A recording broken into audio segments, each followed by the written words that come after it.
света. Профилмс представя Чуден и магичен свят. Пчеличката Мая. Той е пълен с приключения. Там живее малка пчела и с доброто си дарява света.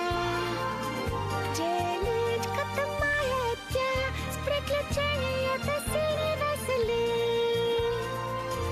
Пчеличката Мая е тя, с приключенията си ни весели. Да, сър. Обработка Студио Профилмс. Режисьор на дублажа Анна Тодорова. Тон режисьор Детелина Ралчевска. Ролите озвучиха артистите Йорданка Илова, Елисавета Господинова, Даниела Йорданова, Явор Карайванов, Росен Русев. Преводач Антония Халачева.